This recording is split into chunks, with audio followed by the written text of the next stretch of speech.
चलिए बाबू, तो फिर से हम लोग क्वेश्चन को शुरू करते हैं प्रैक्टिस लेवल का।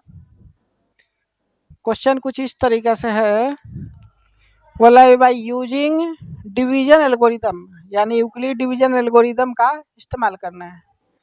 Find the largest number which when divides 969 and 2059 the remainders obtained are 9 and 11 respectively।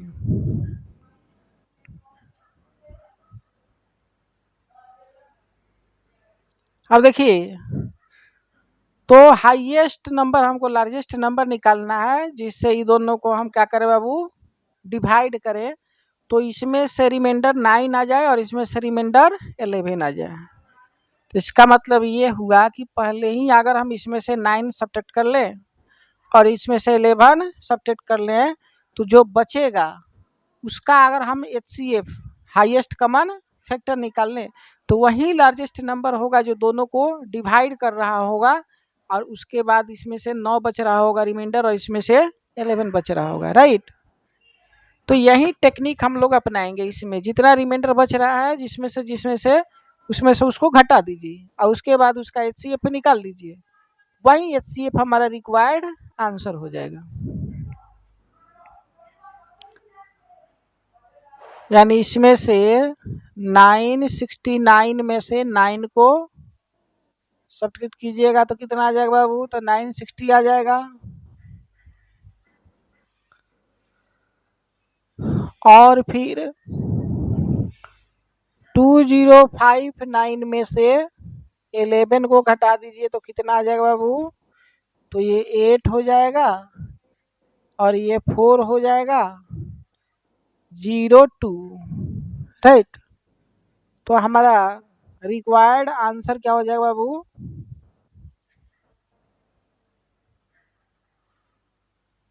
Required largest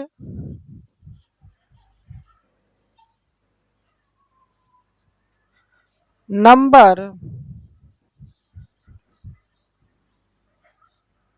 is equal to HCF of 2048, 960। ये दो नंबर का HCF ही हमारा क्या हो जाएगा बाबू, रिक्वायर्ड लार्जेस्ट नंबर हो जाएगा। और इसको हमको यूक्लिड डिवीजन एल्गोरिदम से निकालना है, ठीक है। तो देखिए कैसे निकालेंगे। इधर आप कर लीजिए इसका, तो ये हो जाएगा हमारे पास 9602048। तो ये 2 को सेंट आ जाएगा यहाँ पर, और 2 0 जा 0, 2 6 जा 12 और 2 9 जा 18 और 1 19 हो जाएगा। तो ये 8 हो जाएगा, ये 2 हो जाएगा, ये देखिए 1 हो जाएगा और ये 128 हो जाएगा। फिर इससे हम 960 को डिवाइड करेंगे, राइट।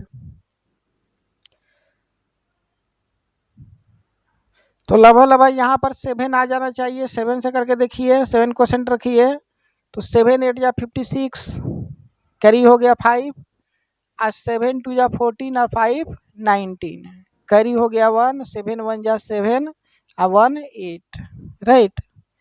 तो ये 10 में से 6 जाएगा तो 4 हो जाएगा, ये 15 में से 9 जाएगा तो 6 हो जाएगा और ये कैंसिल आउट हो जाएगा। फिर 64 से हम 128 को डिवाइड करेंगे तो कोसेंट हो जाएगा 2 और ये हो जाएगा 128, रिमाइंडर आ जाएगा हमारे पास 0, राइट।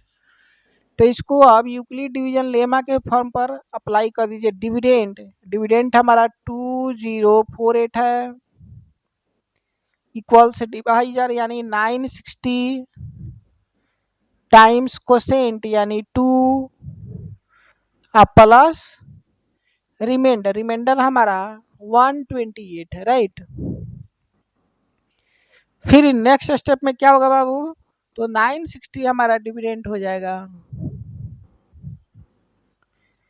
इक्वल्स डिवाइजर यानी 128 टाइम्स कोसेंट यानी 7 प्लस रिमाइंडर यानी 64 हो जाएगा।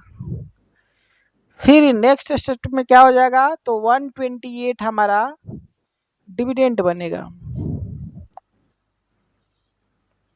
टाइम्स डिवाइजर हमारा 64 टाइम्स कोसेंट 2 और प्लस रिमाइंडर हमारा 0। तो देखिए यहाँ का रिमाइंडर हमारा क्या है, 0 हो गया, इसलिए इसका डिवाइजर हमारा HCF हो जाएगा। या सेकेंड लास्ट स्टेप का रिमाइंडर HCF कहलाएगा, राइट। तो इसीलिए HCF 64 हो गया, यानी हमारा रिक्वायर्ड लार्जेस्ट नंबर कितना हो गया बाबू, 64 हो गया। ठीक है, तो इस तरीके से इजीली इसको हम डील कर सकते हैं। इस तरीका से ये हमारा रफ वर्क हो गया, ये रफ में रखिएगा, ठीक है, ये रफ वर्क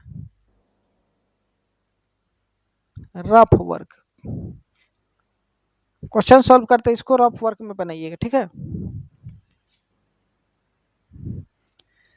चलिए नेक्स्ट क्वेश्चन बोल रहा है, so that 1 and only 1 out of n plus 2 n plus 4 is divisible by 3 where n should be n, where n is any positive integer, right।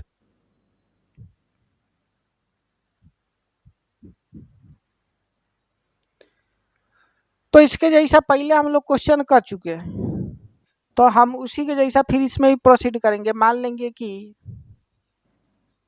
Late ए जो है हमारा कोई पॉजिटिव इंटीजर है, positive integer, और B जो है उसका value जिससे डिवाइड किया जा रहा है यानी 3, तो इसको 3 रख लीजिए। अब इस पर यूक्लिड डिवीजन लेमा अप्लाई कीजिए, ठीक है। तो ए बराबर क्या हो जाएगा बाबू, B Q plus R, R का रेंज 0 या 0 से बड़ा और बी से छोटा हो जाता है। बी का वैल्यू रखिए, बी का वैल्यू 3 है, तो यहाँ 3Q प्लस आर हो जाएगा, और यहाँ 0 या 0 से बड़ा और 3 से छोटा हो जाएगा यार, राइट। तो आर का पॉसिबल वैल्यू यहाँ से आ जाएगा बाबू इस ए के लिए, यानी ए बराबर 3Q प्लस आर के लिए आर का जो पॉसिबल वैल्यू है या तो 0 हो सकता है, नहीं तो 1 हो जाएगा, नहीं तो 2 हो जाएगा, 3 नहीं होगा, राइट। तो ये कौन कौन हो सकता है हमारे पास,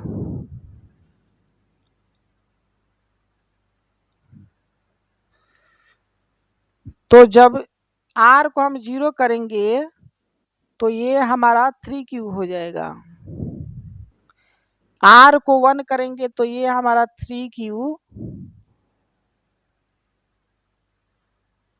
3Q प्लस 1 हो जाएगा, और आर को जब 2 रखेंगे तो ये का वैल्यू कितना हो जाएगा बाबू, 3Q प्लस 2 हो जाएगा, राइट। तो ये 3 पॉसिबल वैल्यू आ गए, 3Q प्लस 1, 3Q प्लस 2, ठीक है।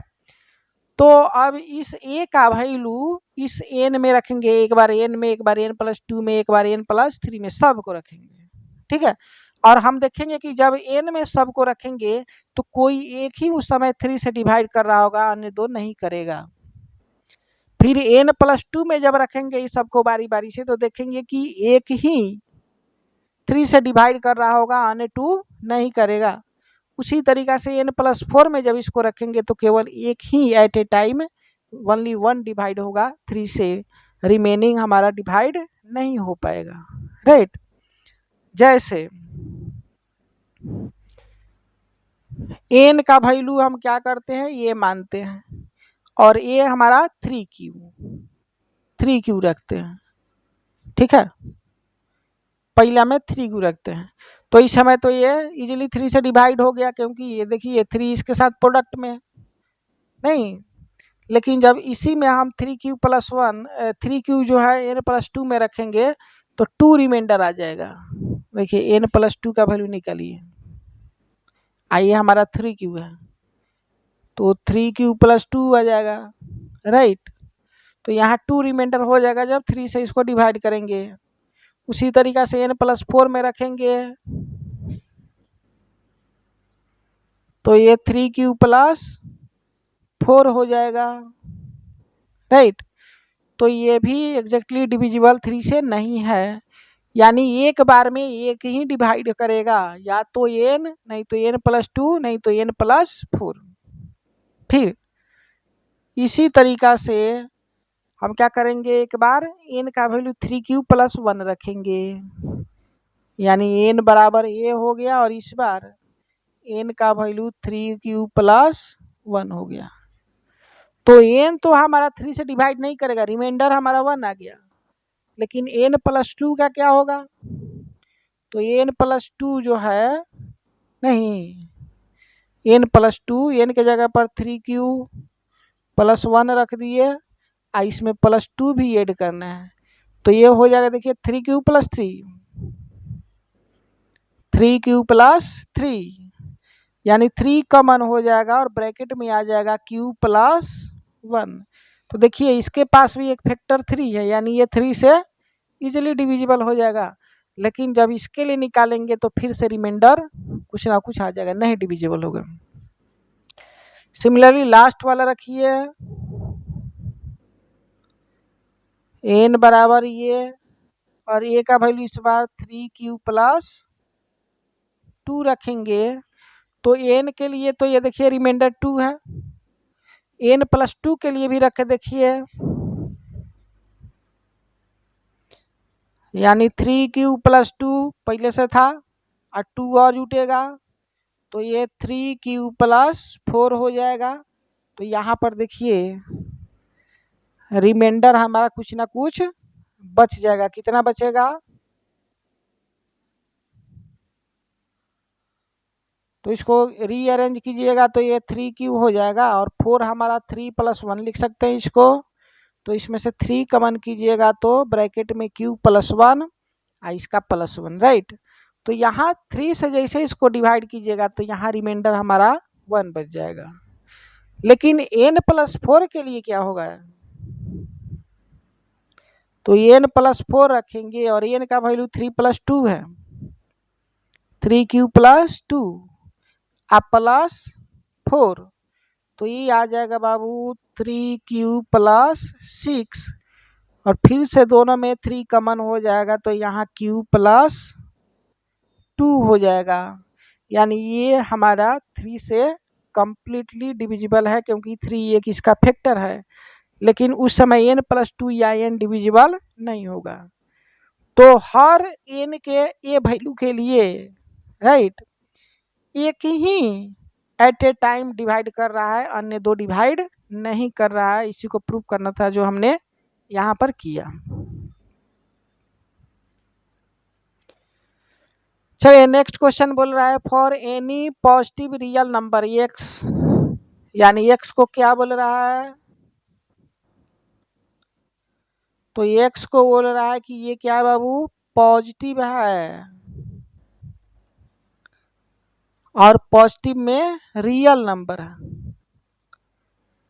रियल नंबर मीन्स ये x जो पॉजिटिव है रियल नंबर, ये हमारा रेशनल भी हो सकता है या इरेशनल भी हो सकता है, नहीं, क्योंकि रियल नंबर तो दोनों होता है, तो ये रेशनल भी हो सकता है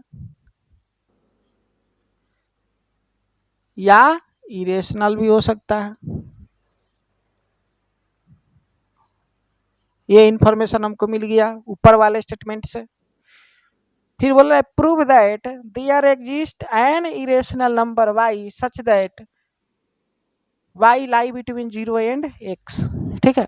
बोला x जब पॉजिटिव रियल नंबर होगा तो उसी समय कोई इरेशनल नंबर y भी होगा जो 0 और x के बीच में लाई करेगा, यही हमको प्रूफ करना है। तो सबसे पहले क्या कर दीजिए बाबू, केस नंबर 1 ले लीजिए, नहीं, रेशनल या इरेशनल दोनों में से कोई एक, तो हम मान लेते हैं कि x हमारा क्या है, रियल में रेशनल है।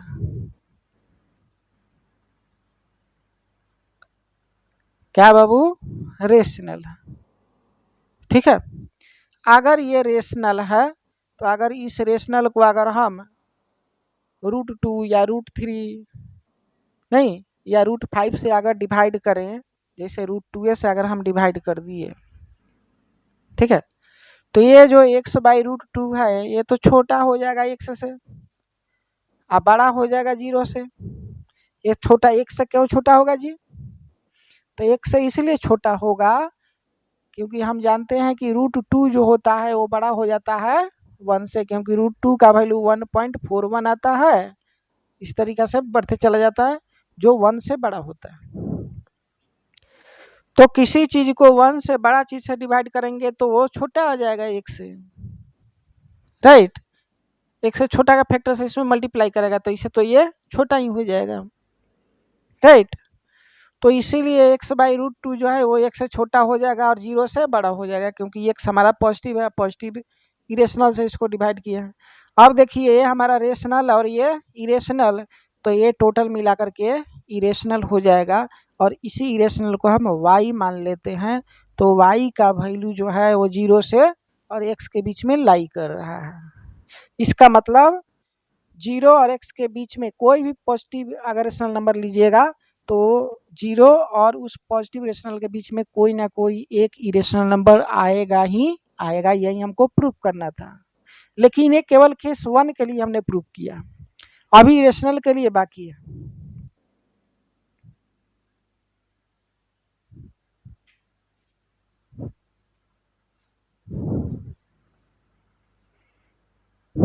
तो केस 2 में बाबू x को अब क्या मान लीजिए?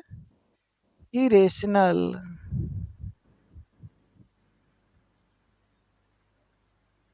अगर x इरेशनल है तो सिंपल इसी को 2 से डिवाइड कर दीजिए, इरेशनल बटा रेशनल इरेशनल हो जाएगा, ठीक है। और 2 से अगर डिवाइड कर रहे हैं तो ये जो x जो है इरेशनल, इससे तो ये क्या हो जाएगा? छोटा ही हो जाएगा, नहीं। और इसी इरेशनल को हम क्या मान लेंगे? y मान लेंगे। तो फिर से इसका वैल्यू हमारा नहीं जी 0 और x के बीच लाई करेगा। तो हम क्या देखें बाबू? ये भी रियल है, ये भी रियल है, ये रियल में रेशनल है, ये रियल में इरेशनल है। तो रियल में रेशनल रहे तभी 0 और उस रेशनल के बीच में इरेशनल आ जाएगा, और रियल में इरेशनल रहे तभी 0 और उस पॉजिटिव इरेशनल के बीच में कोई ना कोई पॉजिटिव इरेशनल आ जाएगा, जो हमने प्रूफ कर दिया। यही हमको प्रूफ करना था।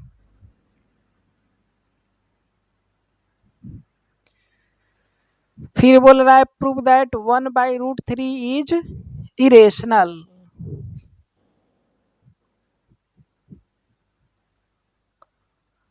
Right, irrational. तो रियल नंबर के कंसेप्ट में नंबर या तो रेशनल होगा नहीं तो इरेशनल होगा। और यहाँ पूछ रहा है, बोल रहा है कि प्रूव कीजिए 1/√3 जो है इरेशनल है। तो हम मान लेंगे कि ये रेशनल है, इसका कंट्राडिक्शन से, यानी इरेशनल को रेशनल मानते हैं या रेशनल को इरेशनल मान के हम इसलिए प्रूव कर लेते हैं। तो हम मान लेंगे कि 1/√3 जो है वो हमारा रेशनल है। अगर रेशनल है तो ये 1/√3 जो है a/b के फॉर्म पर होगा, नहीं।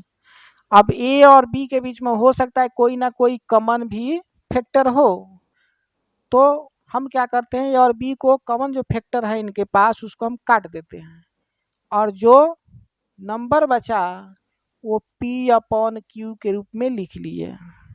यानी इनके बीच अब एक के अलावा कोई भी दूसरा हाईएस्ट कॉमन फैक्टर नहीं है, यानी p और q एक दूसरे का को प्राइम नंबर हो जाएगा। इसको इस तरीके से भी हम लोग लिख सकते हैं, HCF p और q इज 1, राइट। इसके बाद क्या कर दीजिए बाबू? स्क्वायर कर दीजिए, स्क्वायर कीजिएगा तो 1/3 हो जाएगा ये, और ये p² q² हो जाएगा। क्रॉस मल्टीप्लीकेशन कर लीजिए तो यहाँ पर q² बराबर हो जाएगा 3p² के, राइट।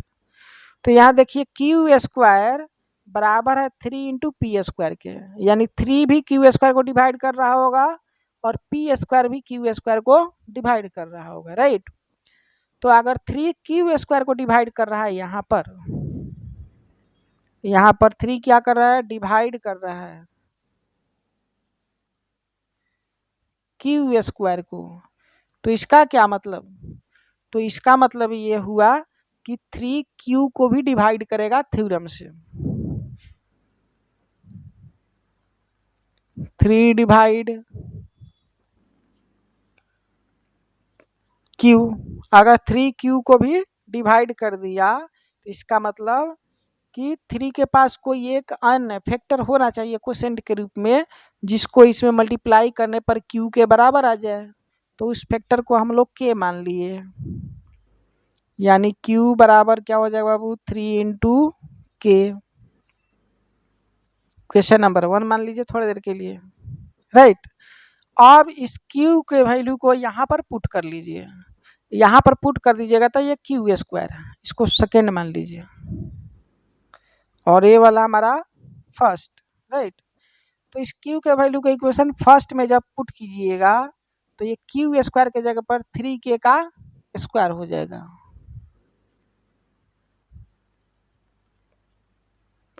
आइए बराबर हो जाएगा, किसके बराबर हो जाएगा बाबू, 3p² के।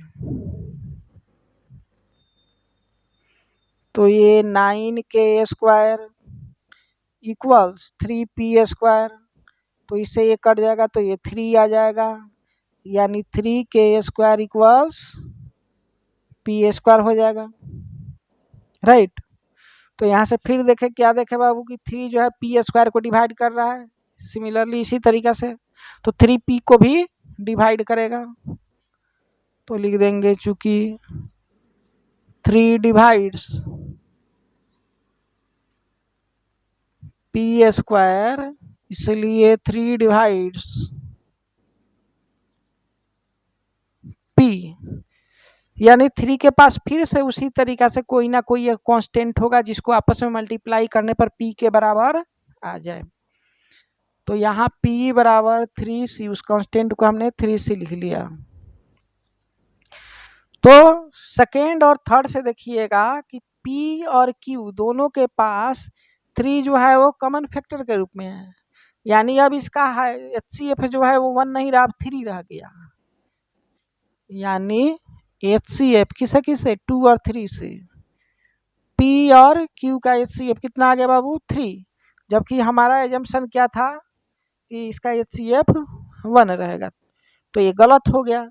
इसका मतलब हमारा एजम्पशन ही जो हमने माना था वही गलत मान लिया था, यानी इसको जो हम लोग रेशनल माने थे वही गलत मान लिए थे। इसका मतलब ये हुआ कि 1/√3 क्या है, इरेशनल हो जाएगा। तो लिख देंगे it contradict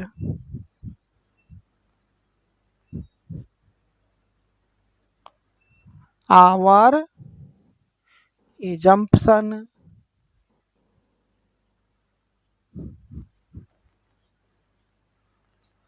hence 1/√3 is an irrational।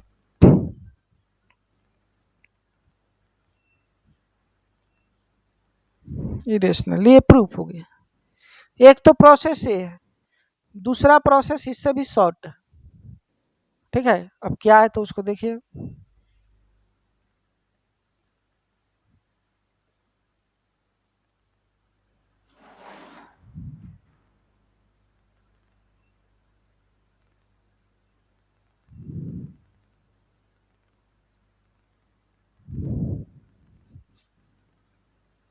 Method second,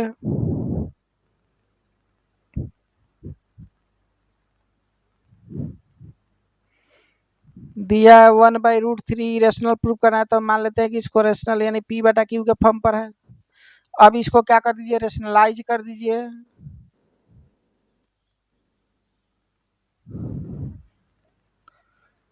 rationalise कीजिएगा तो 1/√3 इधर √3/√3 इधर p अपॉन q हो जाएगा। तो देखिए 1 टाइम्स √3 जो है वो √3 हो जाएगा और √3 टाइम्स √3 3 हो जाएगा। ये p अपॉन q के इक्वल हो जाएगा, राइट। इसके बाद हम क्या कर सकते हैं बाबू, √3 को एक और बाकी सबको दूसरी ओर, यानी 3 इधर जाके मल्टीप्लाई हो जाएगा, यानी 3 अपॉन क्यू हो जाएगा, राइट। तो देखिए इसको रेशनल माने थे, इसका मतलब ये भी रेशनल और ये भी रेशनल होगा, आई रेशनल है ये, तो ये होल टर्म यहाँ से हमारा राइट साइड का होल टर्म रेशनल आ जाएगा। जबकि हम जानते हैं कि √3 एक इरेशनल नंबर है। ऐसा क्यों? क्योंकि हम जानते हैं कि रूट के अंदर कोई भी नंबर जो किसी नंबर का परफेक्ट स्क्वायर नहीं हो वो इरेशनल होता है। तो उस कंसेप्ट से इसको देखिए 3 जो है किसी नंबर का परफेक्ट स्क्वायर नहीं है, इसलिए इसका रूट हमारा इरेशनल हो जाएगा लेफ्ट साइड में। इधर पूरा रेशनल है, तो इरेशनल नंबर कभी रेशनल के बराबर नहीं हो सकते। इसका क्या मतलब कि जो हम एजम्पशन हम माने थे वो हमारा एजम्पशन गलत है। इसका मतलब 1/√3 जो है इरेशनल है।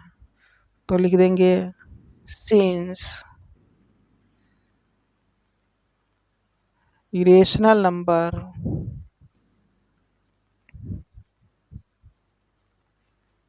irrational can't be equal to rational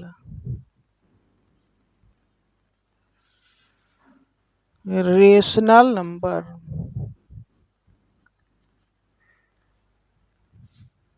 hence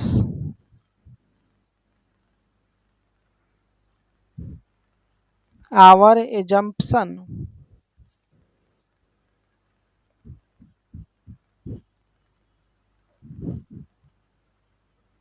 is incorrect या wrong।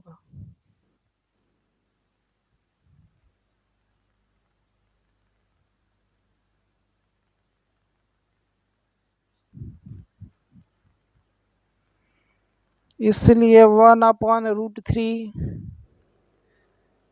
is an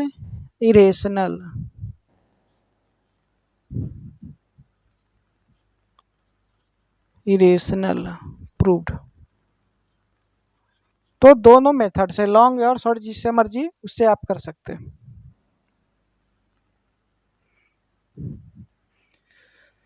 चलिए नेक्स्ट क्वेश्चन बोल रहा है find the HCF of 81 and 237 and express it as a linear combination of 81 and 237, right.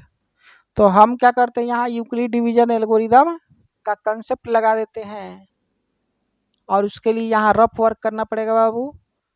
तो 81 से 237 को डिवाइड कर देते हैं, राइट। तो यहाँ 2 आ जाएगा, तो 2 1 जा 2 और 2 8 जा 16 हो जाएगा। तो ये 7 में से 2 जाएगा तो 5 हो जाएगा और 13 में से 6 जाएगा तो 7 हो जाएगा और ये 0। फिर यहाँ पर देखिए 75 से 81 को डिवाइड करेंगे तो ये 1 आ जाएगा, यहाँ 75 और यहाँ 6 हो जाएगा। फिर इसे 75 को डिवाइड कर देंगे तो ये 1 और फिर 2, तो ये 3 हो जाएगा। फिर 3 से 6 को डिवाइड कर देंगे तो 2 क्वोशेंट आ जाएगा, रिमाइंडर हमारा 0 आ जाएगा। तो फर्स्ट स्टेप में यूक्लिड डिवीजन एल्गोरिदम हम लगाएंगे, by Euclid division algorithm.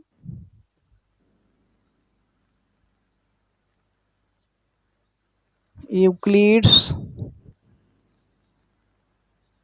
Division algorithm, right. तो क्या लिख सकते हैं बाबू, तो डिविडेंड यानी 237 7 equals divisor 81 times quotient 2 plus remainder 75। फिर से नेक्स्ट स्टेप के लिए dividend 81 equals divisor 75 times quotient 1 plus remainder 6। फिर नेक्स्ट स्टेप के लिए डिविडेंड यानी 75 equals divisor 6 times quotient 12 plus remainder 3। फिर नेक्स्ट के लिए क्या हो जाएगा वो dividend equals divisor times quotient अब प्लस रिमाइंडर यहाँ 0 आ रहा है, राइट। तो हमको HCF भी निकालना था और इसको लीनियर कॉम्बिनेशन में भी शो करना है, एक्सप्रेस करना है। तो जिस स्टेप पर रिमाइंडर 0 हो जाता है उसका डिवाइजर ही HCF कहलाता है, राइट। या उससे एक स्टेप पहले यानी सेकेंड लास्ट स्टेप का रिमाइंडर हमारा HCF हो जाता है। तो HCF यहाँ से 3 आ गया। अब इसको लीनियर कॉम्बिनेशन में हमको अगर शो करना है, एक्सप्रेस करना है, तो हम क्या मान लेते हैं, इसको स्टेप वाइज मान लेते हैं कि ये हमारा जो है वो फर्स्ट स्टेप का है, ये सेकेंड इक्वेशन और ये थर्ड इक्वेशन। तो लीनियर कॉम्बिनेशन में एक्सप्रेस करने के लिए हम क्या करते हैं, सेकेंड लास्ट स्टेप से शुरू करते हैं, ठीक है। और इधर एक और ध्यान देने वाली बात है बाबू, ये जो हमारे पास इधर डिविडेंड है, यहाँ पर डिवाइजर है और यहाँ पर रिमाइंडर है। तो डिविडेंड डिवाइजर और रिमाइंडर में कोई छेड़छाड़ नहीं करनी है, उसको बस केवल एक्सप्रेस हम लोग कर सकते हैं, ठीक है। कोसेंट में मल्टीप्लाई करते समय हम लोग मल्टीप्लाई इजिली कर सकें, ठीक है। इसमें कोई दिक्कत वाली बात नहीं है, इसको एक्सप्रेस करने की कोई ज़रूरत नहीं रहती। अब देखिए इसको लीनियर कॉम्बिनेशन में बनाने के लिए क्या करेंगे, सेकेंड लास्ट यानी थर्ड इक्वेशन से हम स्टार्ट करेंगे और जो हमारे पास HCF यानी जो डिवाइजर है उसको एक ओर करते हैं, बाकी सबको दूसरे ओर। तो 3 को अकेला कीजिएगा तो ये 3 हो जाएगा, इसके साथ ये प्लस में तो इधर आके माइनस हो जाएगा, यानी 75 माइनस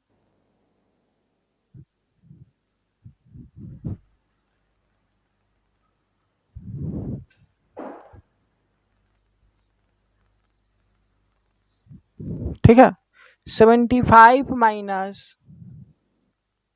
6 टाइम्स 12 हो जाएगा। फिर 6 को रिप्लेस करना है किससे, सेकेंड इक्वेशन से। तो 6 के जगह पर 81 माइनस 75 टाइम्स 1 कर सकते हैं। तो 3 इक्वल 75 माइनस 6 को रिप्लेस कर दीजिए तो ये आ जाएगा 81 माइनस 75 टाइम्स 1 टाइम्स 12, राइट। फिर उसके बाद क्या कर दीजिए बाबू, तो अब यहाँ पर देखिए 75 को भी हम रिप्लेस कर सकते हैं। 75 बराबर क्या हो जाएगा 237 माइनस 81 टाइम्स 2। तो यहाँ लिख देंगे 3 इक्वल 75 माइनस 81 माइनस 75 इंटू 1, यानी 75 को यहाँ पर एक्सप्रेस करेंगे तो हो जाएगा 237, इधर ये जाके माइनस हो जाएगा 81 टाइम्स 2 टाइम्स 1, राइट। इस तरीके से है, ठीक है। आई होल में 12 से हमको मल्टीप्लाई कर देना, राइट।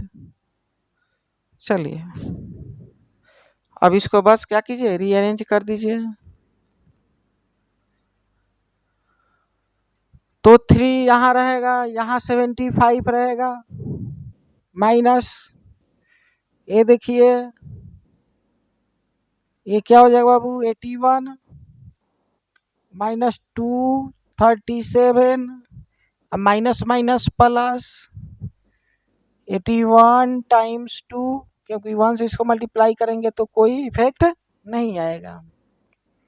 इसको फिर से 12 से मल्टीप्लाई करना है, तो ये हो जाएगा 3 = 75 माइनस, ये देखिए 81 यहाँ भी है, 81 यहाँ भी है, नहीं तो ये हो जाएगा 81 कॉमन कीजिएगा तो 1 और प्लस 3, यानी 81 टाइम्स 3 हो जाएगा, और ये माइनस 237 होल टाइम्स 12 हो जाएगा, राइट। तो ये आ जाएगा 3 = 75, और ये माइनस 12 3 जा, क्योंकि ये भी हमारा क्वेश्चन था, ये भी क्वेश्चन के जैसा आया है, तो 12 3 जा 36, तो 81 टाइम्स 36 हो गया, और ये माइनस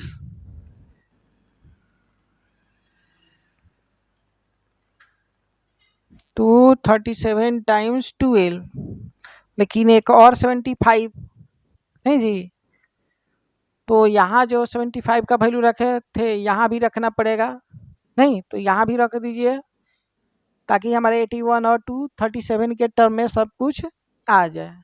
तो यहीं पर रख देना चाहिए था, लेकिन ये मिस हो गया है, तो यहाँ पर रख दीजिए। तो ये आ जाएगा 3 = 75 का वैल्यू कितना है बाबू, तो 3 237 माइनस 81 टाइम्स 2,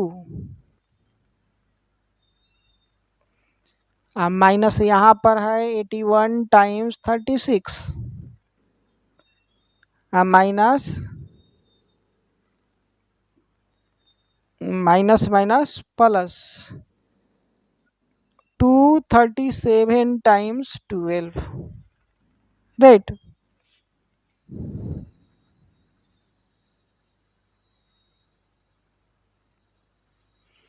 चलिए, तो यहाँ 237, यहाँ 237 टाइम्स 12 है, तो कॉमन कीजिएगा, तो यहाँ से आ जाएगा ये 237 टाइम्स 13, राइट, ये 13 है। अब माइनस में ये देखिए दोनों में 81 है, कॉमन कीजिएगा, दोनों निगेटिव है, तो ये 8 हो जाएगा, यानी 38 हो जाएगा, यानी माइनस 28 टाइम्स 38, राइट।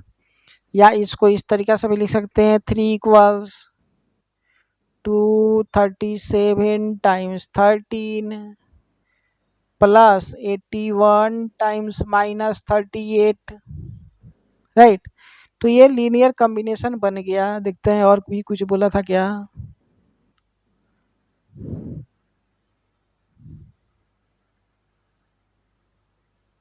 बस केवल लीनियर कॉम्बिनेशन 81 और 237 में हमको शो करना था, जो यहाँ पर ये शो हो गया, राइट। तो इस तरीका से रीअरेंज कर करके हम इजीली कैलकुलेट कर लेंगे।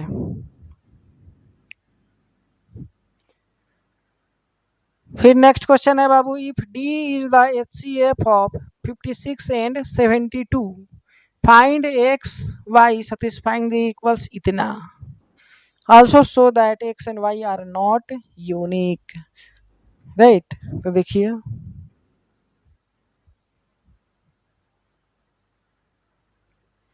डी बोल रहा है HCF है 56 और 72 का, तो इस पर भी हमको लीनियर कॉम्बिनेशन में इसको प्रूफ करना है, जो इसको सेटिस्फाइड कर रहा हो लीनियर कॉम्बिनेशन में, ठीक है। और ये भी शो करना है कि इसके साथ जो x आएगा और इसके साथ जो y आएगा, यानी जो नंबर x और y में आएंगे, ठीक है, वो यूनिक नहीं होंगे, उनके अलावा भी कुछ दूसरा हो सकता है, ये भी हमको प्रूफ करना है।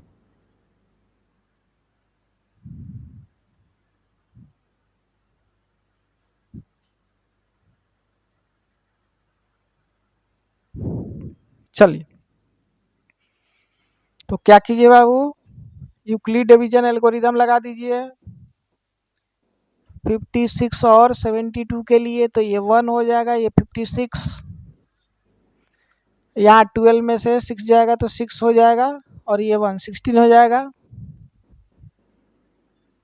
फिर 56 को 16 से डिवाइड कर दीजिए, ये 48, ये 8 हो जाएगा, और 16 को 8 से डिवाइड कर दीजिए तो ये रिमाइंडर 0 आ जाएगा, क्वेश्चन 2 हो जाएगा। अब इस चीज को क्या कर दीजिए बाबू, तो यूक्लिड डिवीजन एल्गोरिदम में इसको सजाइए। तो यूक्लिड डिवीजन एल्गोरिदम के अनुसार dividend 72 equals divisor times quotient plus remainder. Next के लिए ये dividend divisor times quotient remainder, यानी 56 equals divisor times quotient plus remainder, ये हो जाएगा। फिर लास्ट के लिए dividend 16 equals divisor 8 times quotient 2 और रिमाइंडर हमारा 0 हो गया। तो डी बोला HCF है, और यहाँ देखिए यहाँ रिमाइंडर हमारा 0 है, तो इसका डी यही हो जाएगा, नहीं यही HCF हो जाएगा। HCF हमारा 8 आ रहा है, यही डी हो जाएगा। ठीक है, तो इसको हमको इस लीनियर कॉम्बिनेशन में हमको एक्सप्रेस करना है। तो जब भी लीनियर कॉम्बिनेशन में एक्सप्रेस करेंगे तो इसको इक्वेशन 1 और 2 और 3 इस तरीके से जितना स्टेप है उसको लिख लीजिए, और सेकेंड लास्ट स्टेप से स्टार्ट कीजिए उसके रिमाइंडर को एक तरफ करके। तो रिमाइंडर हमारा ये 8 है, बाकी सबको दूसरी ओर ले चलेंगे तो इधर बच जाएगा 8, और ये 56 और -16 इंटू 3 हो जाएगा, राइट। और ध्यान ये भी रखना है कि डिविडेंड डिवाइजर और रिमाइंडर को केवल एक्सप्रेस करना है, उसको मल्टीप्लाई करके रिजल्ट में कन्वर्ट नहीं करना है। मल्टीप्लाई करके रिजल्ट में कन्वर्ट आप केवल क्वोशेंट को कर सकते हैं। अब फिर यहाँ पर देखिए 16 को हटाना पड़ेगा, रिप्लेस करना पड़ेगा, तो इक्वेशन नंबर 1 से कर सकते हैं हम लोग। तो 16 के प्लेस पे हम लोग क्या लिख सकते हैं, 72 माइनस 56 टाइम्स 1।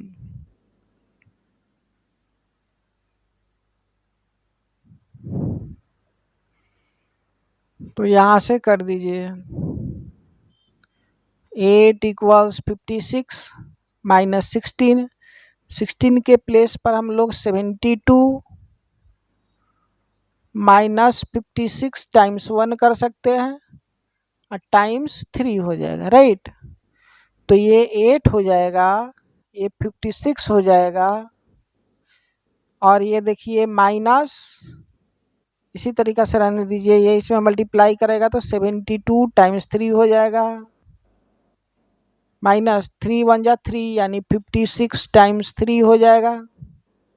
हम इसको नहीं चेंज किया है, क्यों, क्योंकि ये डिविडेंड है, कहीं डिवाइजर भी है, राइट। ये हमेशा डिविडेंड है, लेकिन एक क्वेश्चन था तो इसीलिए इसको हमने चेंज कर दिया, मल्टीप्लाई के इसको और इसको मल्टीप्लिकेशन के रिजल्ट में लिखा है, बाकी सबको उसी तरीक़ा से एक्सप्रेस किया है। ठीक है, और ये रिमाइंडर था तो इसीलिए इसको भी हमने इसी तरीक़ा से एक्सप्रेस किया है। तो 8 इक्वल्स ये देखिए 56 माइनस 72 टाइम्स 3, और माइनस और माइनस प्लस हो जाएगा, ये 56 टाइम्स 3 हो जाएगा।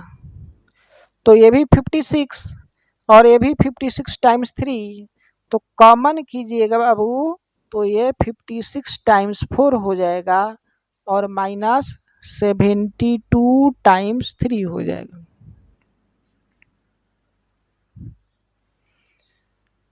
इसको लीनियर में बदलिए, लीनियर कॉम्बिनेशन बदल गया, थोड़ा सा और रीअरेंज कर लीजिए, तो 8 इक्वल्स 56 टाइम्स 4, इसको लिख सकते हैं इस तरीक़ा से 72 टाइम्स -3, राइट। ओके, तो यहाँ देखिए डी HCF है बराबर 56 टाइम्स 4, नहीं देखिए किस फॉर्म में इसको हमको लाना था, देखिए 56x plus 72y D equals, तो यहाँ देखिए आ गया। इसको हमको लाना था D equals 56x plus 72y। तो डी का वैल्यू देखिए 8 है, 56 के जगह पर 56 है, एक्स को हम 4 लिखेंगे और y को हम उसी तरीके से कंपेयर करेंगे तो -3 हो जाएगा। यानी यहाँ से कंपेयर करेंगे तो x हमारा 4 हो जाएगा और y हमारा -3 हो जाएगा। ठीक है। अब दूसरा सेक्शन ये कह रहा है कि ये जो x और y है ये यूनिक नहीं है, यानी ये एक अकेला यही नहीं रहेगा, इसके अलावा भी कोई दूसरा हो सकता है x और y का वैल्यू, उसको भी प्रूफ करना है। तो उसको प्रूफ करने के लिए हम क्या करेंगे कि ये जो दोनों नंबर दिया गया है एक बार इनका प्रोडक्ट का एडिशन कर देंगे या फिर उतना ही को सब्ट्रैक्शन में ला देंगे, तभी रिजल्ट पर कोई प्रभाव नहीं आएगा। लेकिन हम देखेंगे कि उस समय हमारा x और y बदल गया है वैल्यू, यानी उसके अलावा कोई दूसरा भी x और y पॉसिबल हो जाता है, यानी ये यूनिक नहीं रह पाता है। और इस तरीके से हमारा इसका यूनिकनेस खत्म हो जाता है, उसी को हमको प्रूफ करना था जो प्रूफ हो जाएगा। तो प्रूव करने के लिए क्या कीजिए बाबू, इसी को आगे बढ़ा दीजिए, 56 टाइम्स 4 प्लस 72 टाइम्स -3। ठीक है।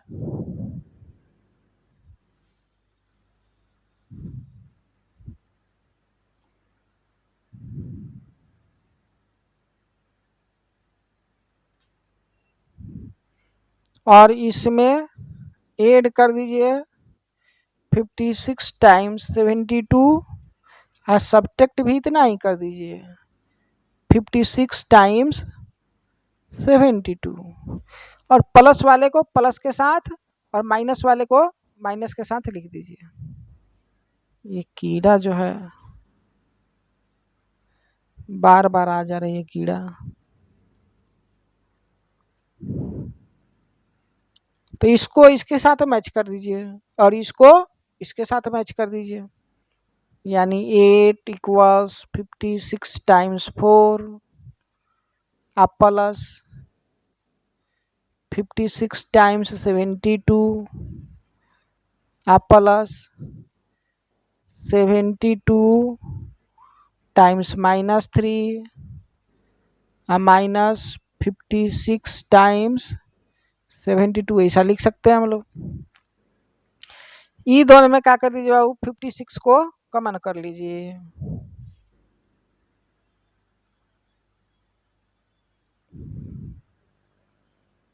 तो ये हो जाएगा हमारे पास 8 इक्वल्स 56 4 प्लस 72। इसमें क्या हो जाएगा बाबू देखिए, तो इसमें 72 कॉमन कर लीजिए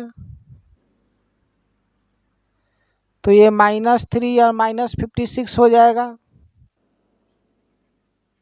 तो यहाँ 8 इक्वल्स 56 टाइम्स 76 हो जाएगा आप प्लस 72 टाइम्स 59 नेगेटिव में हो जाएगा, राइट। तो हम क्या देखें, जब इससे कंपेयर करेंगे फिर यहाँ पर d equals 56x plus 72y से, नहीं तो d का तो वही वैल्यू मिलेगा, 56 के जगह पर 56 रहेगा, लेकिन x के जगह पे यहाँ हमारे पास 76 हो जाएगा और y के प्लेस पे हमारे पास -59 हो जाएगा। जबकि पहले हमारा 4 और -3 था जो बदल करके 76 और 59 नेगेटिव में हो गया, राइट। तो यहाँ से हम देख रहे हैं कि x और y का वैल्यू हमारा यूनिक नहीं है, इसके एक के अलावा भी हो सकता है, जो हमने यहाँ पर दिखाया था, यह हमको प्रूव करना था। ठीक है। तो इस तरीके से कोई भी क्वेश्चन आप इजीली प्रूव कर सकते हैं। हम इसको अब आगे बढ़ाएंगे, नेक्स्ट क्वेश्चन देखेंगे।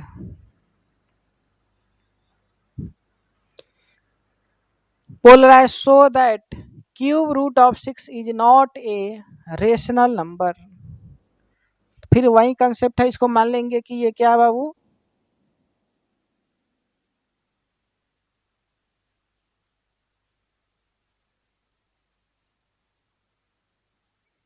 रेशनल नंबर है। ठीक है। कह रहा है कि ये प्रूव करना है इसको हमको कि ये एक रेशनल नंबर नहीं है, यानी कह रहा है क्वेश्चन इनडायरेक्ट तरीके से प्रूव कीजिए कि ये एक इरेशनल नंबर है। अगर रेशनल नंबर नहीं है तो इरेशनल नंबर है। तो हम क्या करेंगे कि इसको मान लेंगे कि ये रेशनल नंबर है।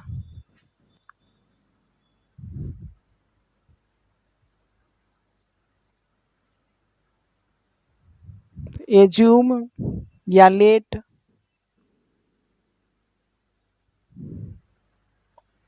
Cube root of 6 is rational, यानी पी या ए अपॉन बी के फॉर्म पर होगा।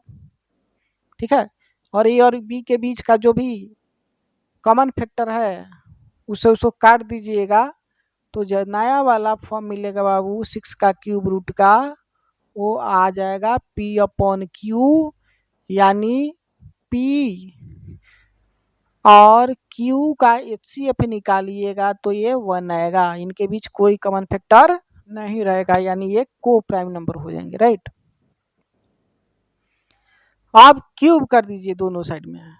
क्यूब कीजिएगा तो इधर 6 हो जाएगा, इधर p का क्यूब अपॉन q का क्यूब हो जाएगा। राइट, अब देखिए यहाँ पर इसको रीअरेंज कीजिएगा तो ये हो जाएगा p का क्यूब इक्वल 6 टाइम्स q का क्यूब। नहीं, इसका क्या मतलब बाबू कि 6p के क्यूब को डिवाइड कर रहा है। नहीं, क्योंकि 6 और क्यू को मल्टीप्लाई करने पर पी क्यूब बराबर मीन्स इक्वल आ रहे हैं। इसका मतलब p के क्यूब का एक फैक्टर 6 भी होगा और एक दूसरा फैक्टर q का क्यूब भी होगा। इसका मतलब 6 इसको क्या करेगा, डिवाइड करेगा। तो इसी चीज को लिख लीजिए, सिंस 6 डिवाइड्स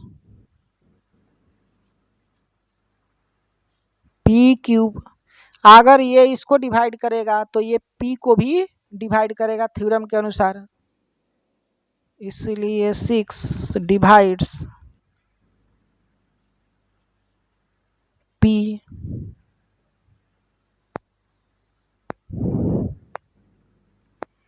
अगर 6p को डिवाइड कर रहा है तो इसका मतलब ये हुआ कि इसके पास कोई ना कोई एक दूसरा नंबर क्वोशेंट के रूप में होगा जिसमें इसको मल्टीप्लाई करने पर p के बराबर हो जाएगा। तो वो जो नंबर है उसको हमने मान लिया k, यानी p बराबर 6 के हो गया।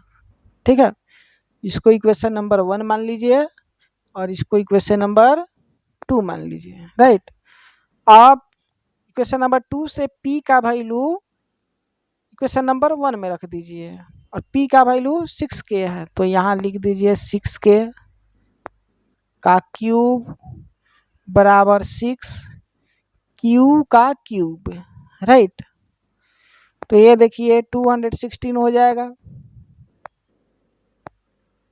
राइट, 216 k का क्यूब इक्वल्स 6q का क्यूब, तो इसे ये कटेगा तो ये 36 हो जाएगा। राइट,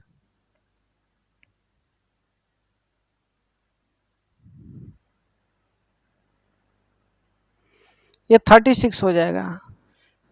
तो इधर हम लिख देते हैं इस चीज को, तो यहाँ 36 के क्यूब इक्वल्स हो रहा है क्यू क्यूब के।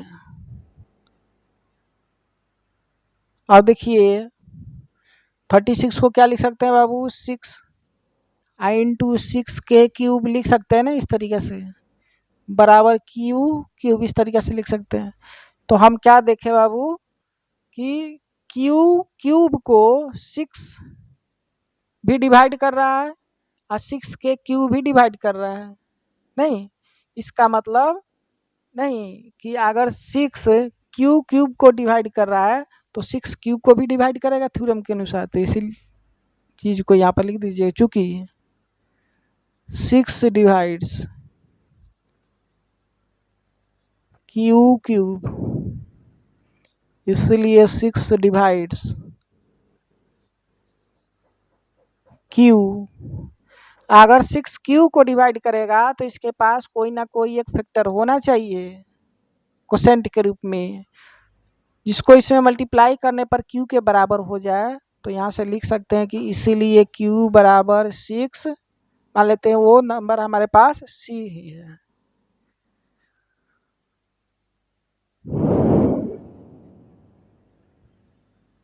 सी ही है, इसको कुछ इक्वेशन मान लीजिए, इक्वेशन नंबर 3। कीड़ा बहुत इधर उधर कर रहा है सब।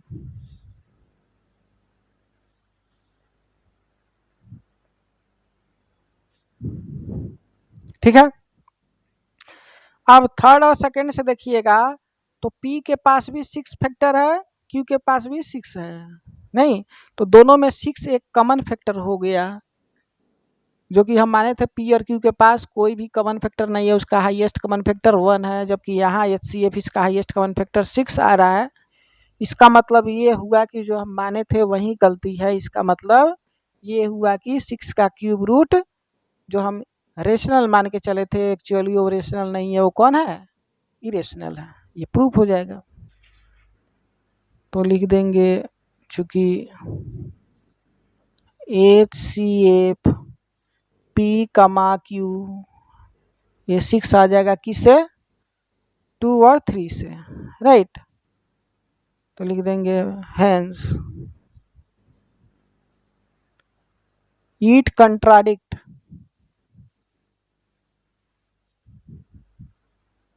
our assumption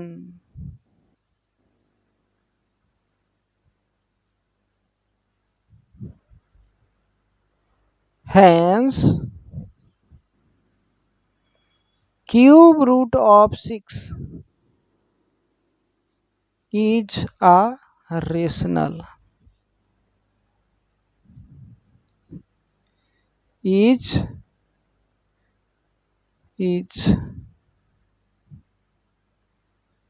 an irrational।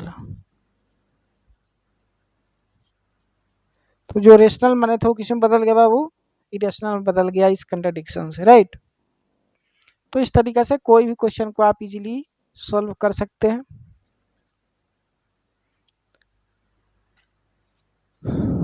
चलिए, बोल रहा है so that there is no positive integer n for which root under root n minus 1 plus under root n plus 1 is rational. तो फिर क्या मान लीजिए, तो फिर से क्या कर लीजिए बाबू, इसको इरेशनल मान लीजिए, नहीं, और इरेशनल मानेंगे तो देखेंगे कि वो इरेशनल की कंडीशन को फुलफिल नहीं करेगा, इसका मतलब हमारा एजम्पशन गलत है, इसका मतलब ये नहीं इरेशनल हो जाएगा। ठीक है,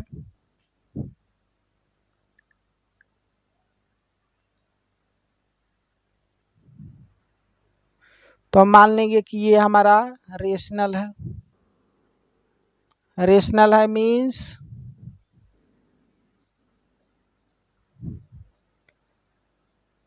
P बटा Q के फॉर्म पर होगा, जहां ये सिंपलेस्ट फॉर्म में है मान लेते हैं, राइट। उसके बाद हम क्या करते हैं, इनको पलट देते हैं। इनको अगर पलटेंगे तो क्या हो जाएगा बाबू, रेसिप्रोकल ले लीजिए। तो ये 1 अपॉन, इसको इक्वेशन नंबर 1 फिलहाल मान लीजिए, इसको पलट दीजिए। तो ये हो जाएगा n minus 1 plus root n plus 1। तो ये ऊपर हो जाएगा Q और नीचे हो जाएगा P। अब क्या कीजिए, इनका रेशनलाइज कर दीजिए, ठीक है, डिनोमिनेटर का रेशनलाइज। तो रेशनलाइज कीजिएगा तो 1 upon root n minus 1 plus root n plus 1 times root n minus 1 minus root n plus 1। ऐसी से ऊपर भी इसको मल्टीप्लाई कर दीजिए, तो root n minus 1 minus root n plus 1 बचेगा। इधर कौन हो जाएगा बाबू, तो Q अपॉन P हो जाएगा, नहीं।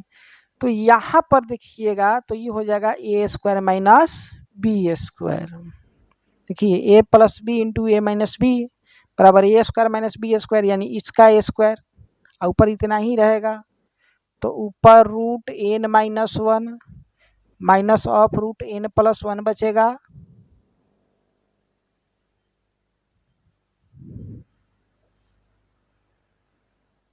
और नीचे कितना बचेगा बाबू, ए स्क्वायर, यानी N minus one, minus B square यानी एन प्लस वन, इधर हो जाएगा क्यू अपॉन पी।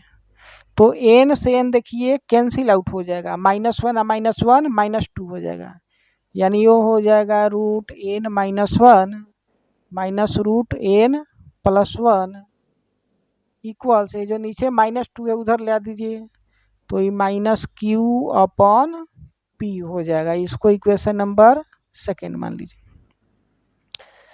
अब देखिए ध्यान से देखिए, यहीं पर कंसेप्ट छुपा हुआ है, ये देखिए यहाँ पर, ठीक है। यहाँ N minus one plus under root N plus one है, यहाँ under root N minus one minus under root N plus one है। तो एक बार या तो दोनों को जोड़ दे, तो जोड़ेंगे तो ये और ये कैंसिल हो जाएगा, और सब्ट्रैक्ट करेंगे तो ये और ये कैंसिल हो जाएगा, अगर इसमें से इसको सब्ट्रैक्ट करेंगे तो, राइट। तो एक बार हम क्या करेंगे, ऐड करेंगे और एक बार सब्ट्रैक्ट करेंगे, और उसके बाद कुछ रिजल्ट पर हम लोग पहुंचेंगे, राइट। तो सबसे पहले क्या कर दीजिए, एक बार इक्वेशन वन और इक्वेशन टू को ऐड कर दीजिए।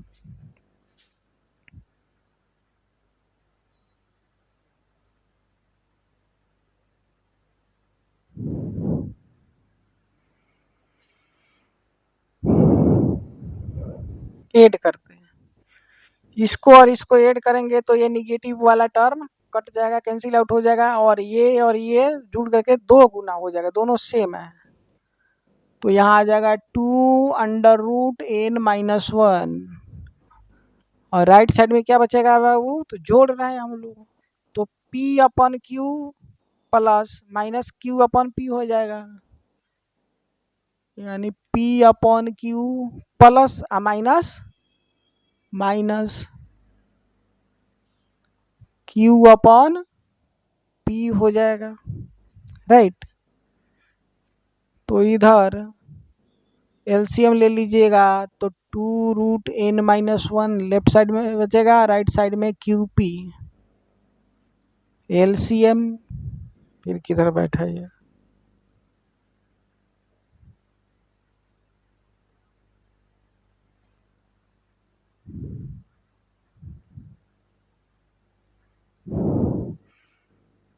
Q P, right. क्यू से क्यू कटेगा पी, तो पी स्क्वायर यहाँ बना लेगा, अब माइनस उसी तरीके से यहाँ पर क्यू स्क्वायर बना लेगा। तो यहाँ रूट एन माइनस वन का वैल्यू आ जाएगा P square minus Q square बटा two Q P, right. Similarly इसी तरीका से अब ऐड नहीं करके सब्ट्रैक्ट करेंगे, इसमें से इसको घटा दीजिए, तो घटाइएगा तो ये प्लस है, घटेगा तो ये माइनस बन जाएगा, यानी ये वाला टर्म कैंसिल हो जाएगा, ये प्लस है ये माइनस है तो ये भी प्लस हो जाएगा, घटाइएगा तो ये दो गुना हो जाएगा, यानी घटाइएगा तो आ जाएगा two under root N plus one,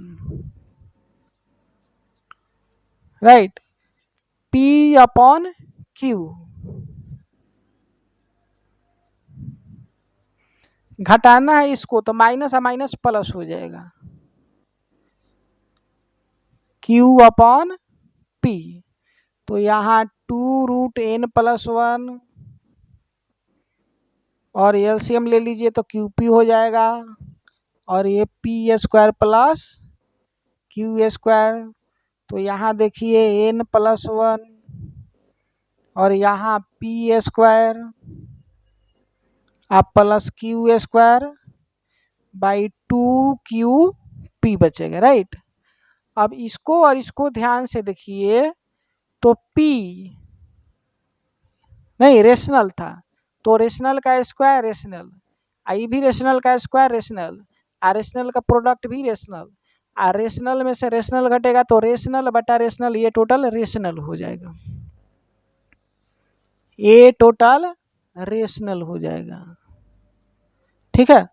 उसी तरीका से ये भी क्या हो जाएगा, देखिए ये भी हमारा रेशनल हो जाएगा। अच्छा, इधर स्क्वायर रूट के अंदर कोई नंबर है जिसका वैल्यू रेशनल हो रहा है, इसका मतलब ये किसी ना किसी नंबर का परफेक्ट स्क्वायर रहा होगा, तभी उसका स्क्वायर रूट रेशनल आएगा। उसी तरीका से यहाँ भी n+1 जो है वो किसी ना किसी नंबर का परफेक्ट स्क्वायर रहा होगा, तभी इसका स्क्वायर रूट रेशनल नंबर आ रहा है। इसका मतलब ये हुआ कि n-1 और n+1 दोनों जो है किसी ना किसी नंबर का परफेक्ट स्क्वायर है। तो इस चीज को हम यहाँ कमेंट कर सकते हैं, since n+1 and n-1 is perfect square, perfect square, right. अगर परफेक्ट स्क्वायर है तो इसमें से इसको घटा के देखिए, तो अब n+1 में से हम क्या करते हैं बाबू, सब्ट्रैक्ट कर देते हैं n-1 को, तो ये क्या आ जाएगा, देखिए n से n कैंसिल हो जाएगा और 1 और ये -1 माइनस माइनस +1, तो ये +1 और ये +1 2 हो जाएगा। अब देखिए कोई भी हमारे पास ऐसा नंबर नहीं है जिसका परफेक्ट स्क्वायर का डिफरेंस 2 होता है, कम से कम 3 होता है, ठीक है। जैसे 1 का स्क्वायर 1 होता है और 2 का स्क्वायर 4 हो जाता है, तो 4 में से 1 को घटाइएगा तो 3 आएगा। यानी कोई भी ऐसा पॉजिटिव इंटीजर नहीं है जिसका स्क्वायर का डिफरेंस 2 आए, वो कम से कम 3 आता है, जबकि यहाँ 2 आ रहा है। इसका मतलब ये गलत है। ये गलत क्यों आया है, क्योंकि हम अपने अजम्पशन ही गलत माने हैं, राइट। तो वो हमारे अजम्पशन को कंट्राडिक्ट करेगा, इसका मतलब वो दोनों क्या है, इरेशनल नंबर हो जाएंगे, ठीक है। और यहाँ से प्रूफ हो जाएगा, तो लिख देंगे इट कंट्राडिक्ट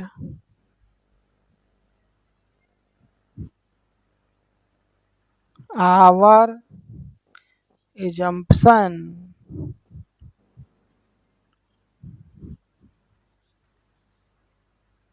ठीक है।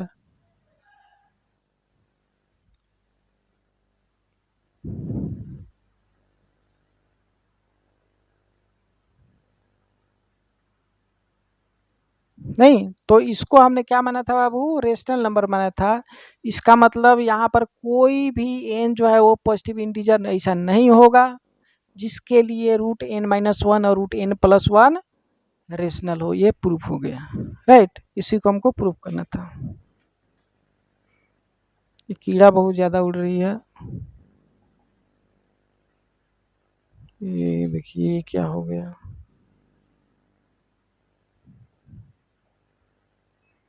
बस लिखना था तो लिख देते हैं, कीड़ा उड़ने के कारण वो गायब हो गया, पूरा इरेज हो गया।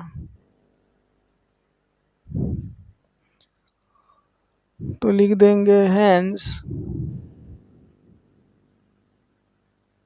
There is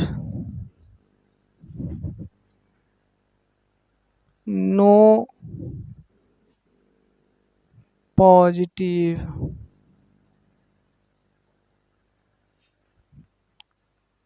rational number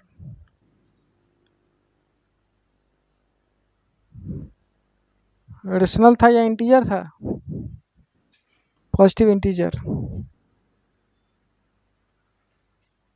positive integer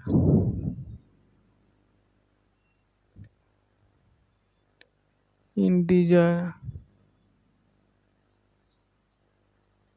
in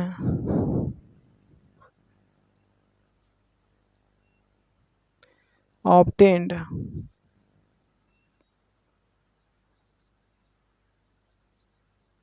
for which √n-1 plus √n+1 is a rational।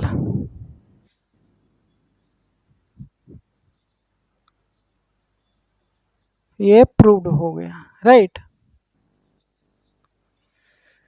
चलिए, तो ये लेक्चर बहुत लंबा हो गया बाबू, इसके आगे फिर कल हम लोग देखेंगे। तब तक के लिए थैंक यू, बाय बाय, धन्यवाद। पढ़ते रहिए, एंजॉय करते रहिए।